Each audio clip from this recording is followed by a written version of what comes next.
You know, from your days as an undergrad in Tuscaloosa, you always wanted to do what you're doing right now. I'm sure there are days you wake up and your career's surreal. You've got a new colleague in Nick Saban. Did you ever imagine a day when you were covering Nick Saban that you would be sitting beside him on campus every Saturday throughout the fall? I mean, what's this going to be like for you? I'm really looking forward to it because, as you guys know better than anyone, seeing him, virtually every day for the last 17 years, he not only is the greatest coach in the history of college football, he is an extraordinarily gifted communicator, whether that's sitting on a panel with us, if you want to call that a group, a desk, whether that is, delivering a speech to a group of business leaders, whether that is sitting down for a one-on-one interview. He is a remarkably gifted communicator. He's also a guy who wants to excel at everything he does. So I think he's already proven to be in the various times that we've had him on during the rare playoff occasions when they haven't been in it. He's shown himself to be very good at television. He's going to be awesome. I guess I hope it's okay with him that I share this. A couple of years ago, this has come up from time to time. It's been in books. It's been out there. People know that he has thought about this idea from time to time. And at the risk of making your Auburn audience upset, I said to him at one point, I said, the alumnus in me would prefer that you coach at Alabama forever. I said, but the College Gameday host in me prefers that you join our show yesterday because I think he could add that much to it. So I said to him, if and when the time comes, I'm always available to you to help with that transition if I can be of help. And so I'm really excited about him coming aboard because I think it gives the show yet another layer that will be really, really beneficial to it. And he's already preparing for the NFL draft, like you would expect Nick Saban to prepare. And then we look forward certainly to getting him out on the road. It's going to be a lot of fun. But to answer your question, did I expect it? A few years ago, I thought it was going to happen. It didn't. And I guess it was a couple of years ago I just said, well, you know what? He can't give it up. And I respect that. And, and good for him. So it did actually surprise me when he made the decision to join us, and not to join us after he retired, when he made the decision to retire. That surprised me. So I'm really looking forward to having him, and I think it's going to be great for the show. Saturday, September 28th, I got a feeling you might be there with Alabama and Georgia. That's going to be a wild scene, though, with him on set back in Tuscaloosa with all, his trusted former assistant against his replacement. I mean, that'll be an interesting situation for him, I would imagine. There will be storylines that I'm sure that there will be for a guy who really handles his emotions probably better than virtually any coach you've seen in the public eye.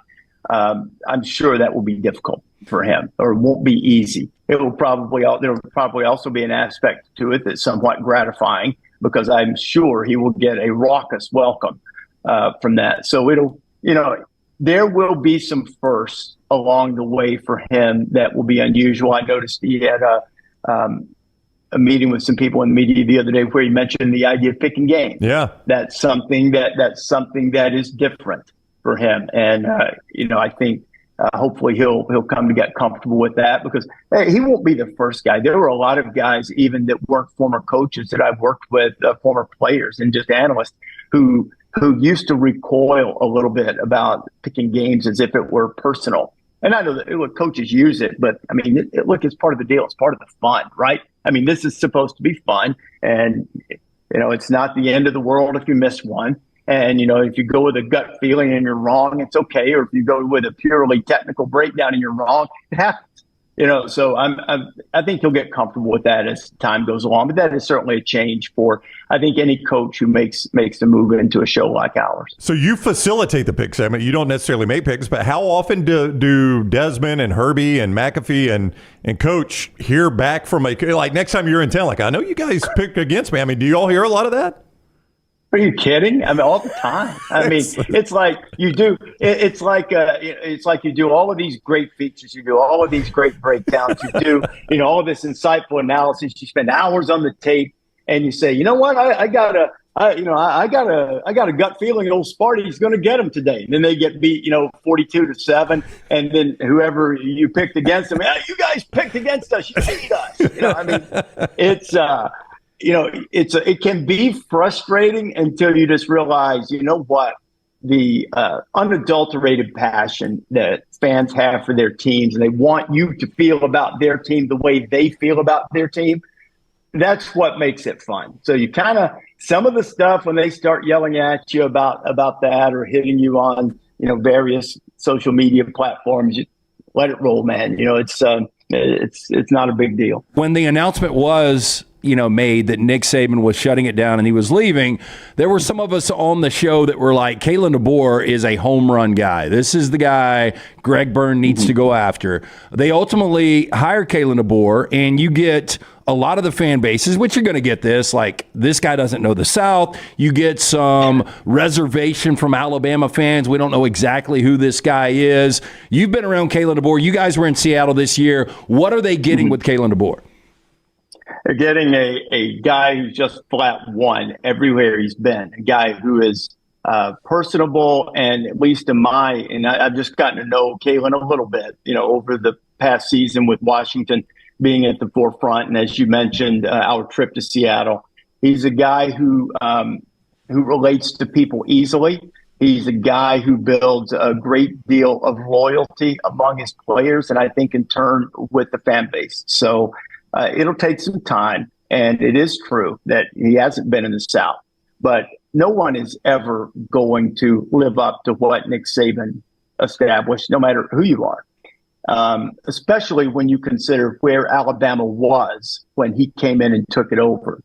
But if you're going to find the next coach after Nick Saban, why in the world would you not get a guy that's 104-12 or whatever he is, with 3 national championships, and in 2 years took Washington to the national championship game? And while I think Michigan was clearly the better team, maybe a couple balls here and there bounce a different way, maybe they're right in that game till the end.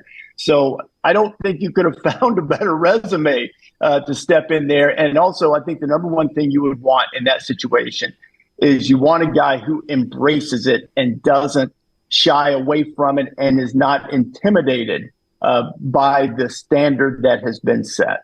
And I think Kalen epitomizes all of that beautifully. So I think they're in really good hands.